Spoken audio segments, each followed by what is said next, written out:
Hello and welcome to this episode of our podcast. Today I have with me two amazing youth workers. So I will just leave the floor a little bit for the girls to introduce themselves and tell you a little bit about who they are, from where they are coming, and what is the reason that they decided to come to GreenPro, to our seminar. Hi everyone, my name is Daniela. I'm 23 and I'm a youth worker from France. In the context of my master's degree in political studies, I am a youth worker, and that's why I came here today to discover a little more about the projects, the kind of projects that my team, my organization, and me have been designing from the beginning. And it's a good experience to come and see what happens in real life. Okay, so I'm Laure. I also work at the same organization as Daniela. I'm 22 and I decided to come to the seminar because I was really interested in like the climate change and environment practice, and I was curious about what we can actually implement, what we can learn and then implement in our organization. Thank you so much, girls. So let's just go a little bit more into the topic. I would like to ask you in the beginning, how does it feel actually to be a youth worker?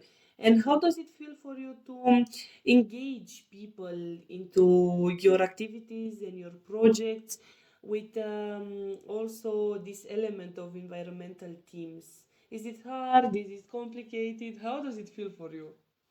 So it's kind of hard because, like, what we do in our organization is not really like climate change. Like, we don't say climate change, and we don't like specifically talk about environment.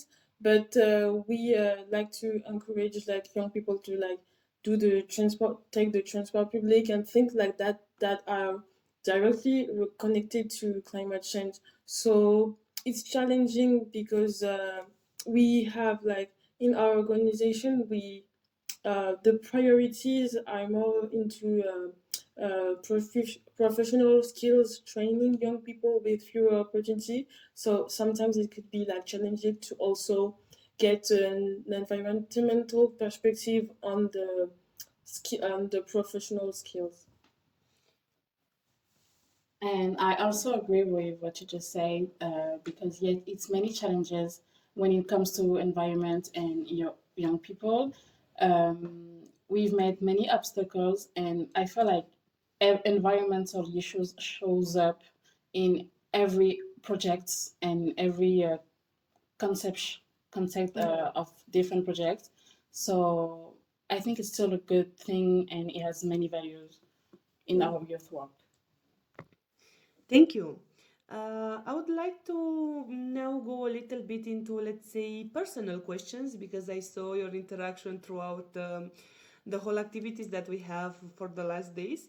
So, Laure, what was the most surprising perspective that you saw from one of your, let's say, colleagues from the other participants when it comes to environment or sustainability?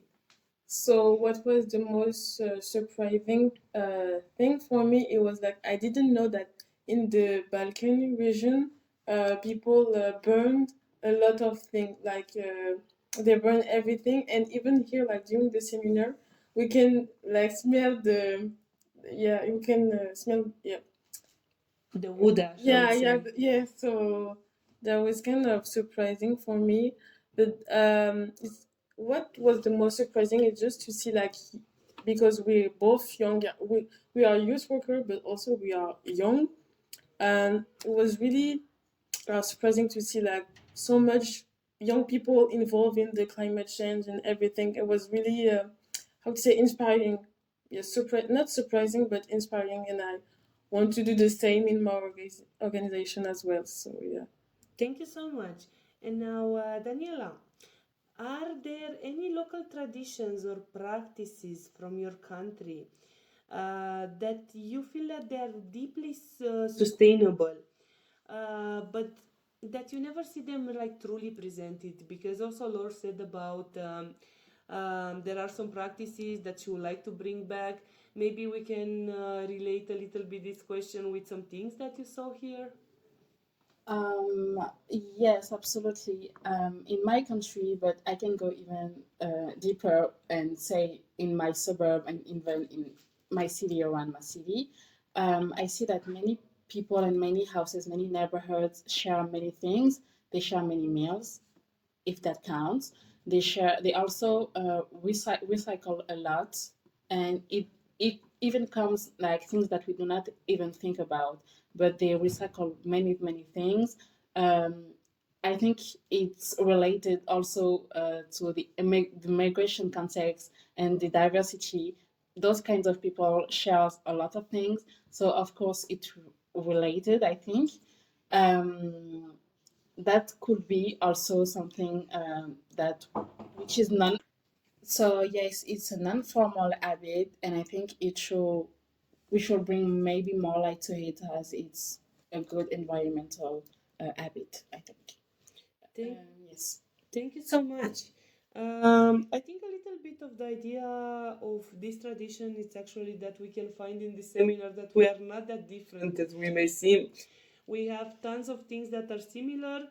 I remember that when we went to the pottery lesson, actually, the artisan who was showing us the craft was really surprised when the different people were saying that, oh, I have this also close to my region or to my city. So we are not that different as we may seem.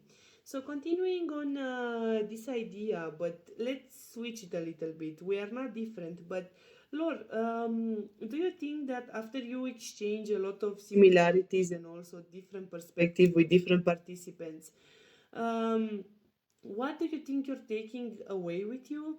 And do you feel like you have a new perspective, or the perspective that you already have, it's becoming, let's say, more solid when it comes to green education?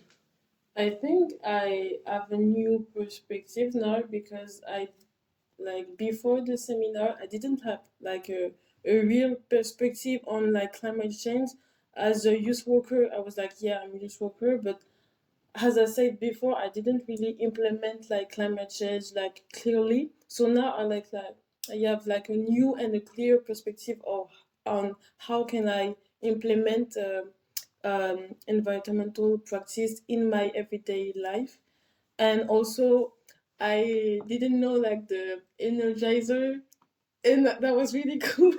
I like it a lot. And some activities like what we did like the first day, the bingo thing, like just to get to know each other better. It was really cool, and we talked about this with Daniela, and we really want to implement that in our organization. So yeah, and also I like it like the day when we had to create.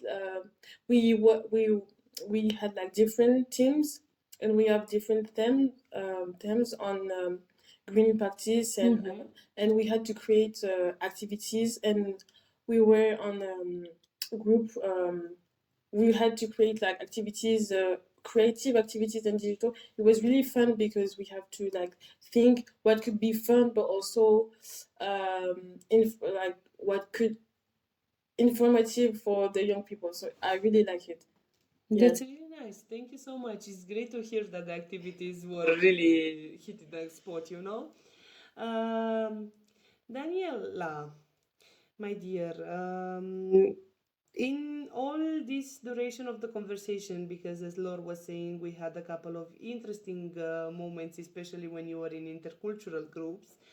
Do you feel like at any moment you find that you had different perspectives with different people? Like maybe, let's say, you weren't on the same common ground and there were some discussions, maybe some debates. Was it difficult to find the common ground? Um, I don't think it was difficult to find a common ground because at the end of the day, I feel like we are all connected to something higher. But at the same time, yes, I did so kind kind of differences. For example, I have one example when it comes to young people and civic engagement, for example. Um, I always thought that young people felt like excluded and never felt like they were legitimate enough to talk about environment. And as they felt excluded, they will not pay attention, and they will have like no motivation to enter into those kinds of subjects. And at the same time, some other thoughts that it was not really true, because they felt like many people, as they were young, were exactly involved even more because they are one of the first involved for the future, for example. So we had different aspects of this, but at the same time, we just came to the same conclusion, which is that it's even more important to bring young people to environmental issues because it concerns them before everybody else first, I think. Thank you so much. These were really some nice points that you bring to the conversation. So thank you, girls, so much. As a last question, I would like to ask you, what actually are you taking home from this seminar? And how was the experience for you? If you can just share it briefly, and let's say on the raw spot without thinking too much about it. So for me, it was my first Erasmus Plus. So it's really special for me. I enjoy it really much. What I took from this, what I take from this, sorry, is I really like also the inclusive activity we had, because we had like a specific example of how what does it mean to have like a person with a disability in your project. I take this tool with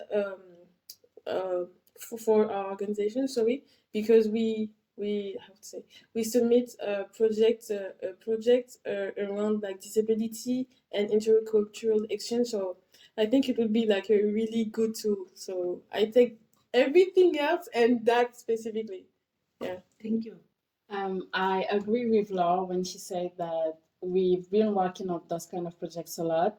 So it's kind of funny and also interesting to put ourselves in the young people place and to be the young people for a certain amount of time and to see what they actually do. Like we come to the reality of what we work on every day, and I think it's such a opportunity and such a good thing. Um, I hope that those kind of projects will be still available for many other youth workers for in the future, for example, because it is a beautiful opportunity, I think. Thank you so much, girls.